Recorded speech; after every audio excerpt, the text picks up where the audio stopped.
Welcome to another episode of Unraveling Success and 2026, the year where I am unfiltered and unscripted. And I wanted to share just an observation that I have had. And I've shared this a few times, but there's been a number of times recently where it just really kind of struck me. And it is about how some of the best things come out of the hardest of times. And so if I were to name this episode, it'd be happy for the hard, be happy for the hard. And I was just kind of looking back at you can absolutely apply this to this everyday life too. But I was specifically I was having lunch today with a good friend of mine and we were just comparing notes over our career journeys. And one of the things that I shared with her was, the first 10 years of my career, I was working at a captive agency. And, it was, it wasn't the right fit for who I am as a person, for a variety of reasons. Mainly honestly, the way they sold was just not a good fit for me. And it wasn't the wrong way to sell. It just wasn't the right way for me in specific. And, um, you know, and that's okay. Um, and the leadership was not a type of leadership that was a good fit for me. And there was just a lot of not good fits for me. Not to say that they were bad. I learned amazing skill sets at this agency. I learned really good operations. I learned some great things, right? Um, but it was hard for me because from a cultural standpoint, I wasn't able to play on my individual strengths. And so I had, for 10 years from age 20 to almost age 30, um, I had almost a little bit of complex, like maybe I wasn't very good at sales, or maybe I wasn't very, good at things. I remember one time I went into one of my reviews and I had started doing quite a bit of self-assessments and working on myself and just kind of digging into my own strengths and weaknesses and that type of thing. I remember I went into one of my reviews and I actually brought a list of my strengths, and I was laughed at and I was told, well, what are your weaknesses? Like somehow I thought that I didn't have weaknesses, but in my mind and to this day, my belief is that, you're only ever going to bring your weaknesses up to mediocre. I prefer to surround myself with people that can cover my weaknesses where my weaknesses are their strength, and then we can, partner and make a bigger impact. And I would rather spend, the majority of my time trying to exploit my strengths. And so it was just a series of really defeating times. And it all came to a head, honestly, and it was probably over the course of the year, but really over the course of probably 3 months. I remember one day I called my husband and I was just kind of like at my complete wits end, and I was just like, I literally can't do this. And um I look back at that and I am still beyond thankful for the hard that was, because it develops a number of things in me. Number one, it developed an incredible amount of grit. I had to keep my character intact when I felt like I was oftentimes not treated fairly in my eyes. And through all the pressures and things that I navigated, those became passions for me, of things that when I started Aspire, like, were really specific things about the culture that I wanted to create, or the things that I did want to do, or things I didn't want to do. And those convictions were drilled so, so deep within me that I had a very, very, very clear picture of what I wanted to create and what I wanted Aspire to look like. After I left that workforce, I went and started a book of business from scratch at an independent insurance agency, and still have friends at this agency and have nothing negative to say.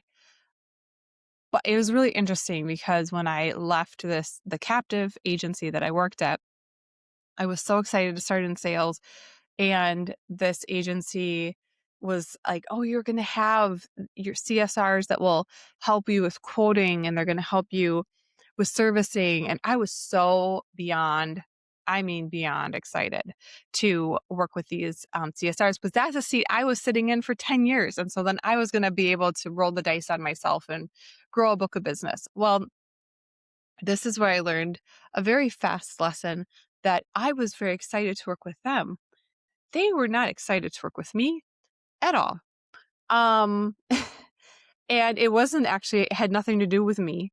It had everything to do that in many agency cultures, there is a very, very big divide or rift, you could say, between service and sales. And I know that insurance is not the only industry where that is, but there just becomes a very big divide there. And it didn't take me very long to learn that the very thing that I was so excited about, I was so excited to work with them. And I was just like, I had no idea that there was that type of tension even existed. And I remember realizing pretty early on that this was actually a barrier to my success, not a catalyst to my success. I remember there was one time within the first year that I was there. So I built my book for 3.5 years before I ended up, um, I had first right of refusal. So I ended up buying out the book that I built after 3.5 years. And then that's what started Aspire.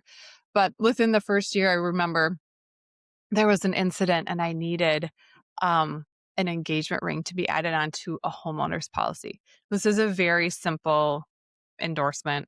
Like now that I've, ventured out on my own and I've had to learn servicing on the independent side on my own, which was a whole curveball in and of itself after I started Aspire. But that's a really simple change. Like that's a 5-minute situation. I had so much pushback. It literally took me 3 weeks to get this change processed. And I had to actually end up going to the president of the company because it was just like not getting done. And I was getting so much pushback. And I had all the information that I needed. And it was just like, it was wild. And so it was really, that was a whole separate hard. And when you're in the middle of the hards, right, you're in the midst of them, you are not thankful and you are not happy for the hard. I remember being so frustrated because of how much energy it took me and how much time had passed just to get an engagement ring added onto a homeowner's policy. Like it was just like completely beyond me. And you know, a number of these types of things would happen. And the reality is this is a very old agency. It was started a long time ago. And I think that, they had grown to a certain size and there was just like a lack of real definition of culture and expectations that were set. And I think actually very highly of this agency, but it just became really clear to me that this wasn't a cultural fit and that for me, the cohesion between sales and service was an absolute non-negotiable. And because both are equally as important, you can't have one without the other. There's not one that's better than the other. Um, and the cohesion and team environment it's actually one of Aspire's core values, and I am sure that's a contributing factor, the experience there for 3.5 years. But it was really hard to grow a book of business when you really actually don't have people that are interested in your success at all. And that was really, really, really, really hard. It's hard not to feel bitter towards other people. It's hard not to just throw in the towel because you feel like you're pushing a boulder up a hill. Um, but also it's a test again of character, like how do you treat people in the midst. Like I found that I got really good at challenging what I was being told when I knew what I was being told was not correct, but also not doing it in a way where I was alienating somebody or putting them down, but I would end up doing what I knew I needed to do. This will be my last story I'll share, but there was a middle market commercial lines account that I got into and I was told needed to go straight to like a risk-based market. I knew of some markets that were preferred type of markets that actually would take this type of risk. And we at that agency were given guidelines to not call the companies and not call the carriers. That's what our support staff was for. But I knew what I was being told was wrong. And so I did bypass um, I skipped over the rule and I did get the approval, and I was correct that they were a market for this risk. And I wrote this risk, and it was, volume wise, it was in six figures. But if I hadn't been willing to just know when the right time to challenge a rule was, or to advocate for myself or for this account, and I learned a lot. Well, there was a lot of growth that happened there. It wasn't a fun 3.5 years. It's part of the reason of what prompted me to have the idea to buy my book and then start Aspire. So one of my biggest takeaways is both of those hard things is what pushed me to my next thing. And each time I grew and I expanded, and each one of those things led to some deeply held core values that I will basically adhere to forever, and I'm deeply convicted about, and I will hold that standard because I know what it feels like on the flip side of it. It's also given me a huge amount of compassion and empathy and ability to foresee need and what my team is going through, because I've been able to sit in each seat on the agency side.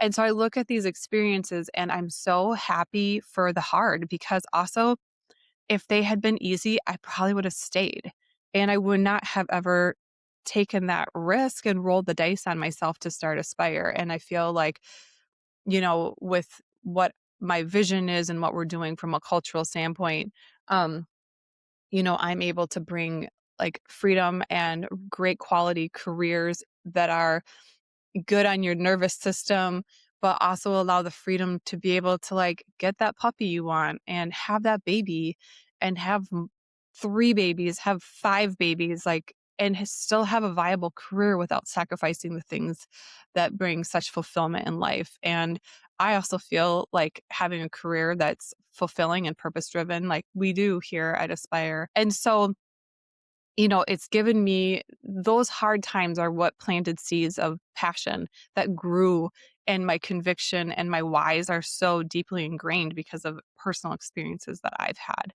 So I just wanted to share that. I feel like maybe the first few really hard things that you navigate in life, when you haven't already learned the lesson about how beautiful the hard things, like they usually birth some of the most amazing things. Now I would say, when I face something that's really hard, like I just am more curious about what I'm going to learn from this and how I'm going to pull that knowledge forward into my life in the future.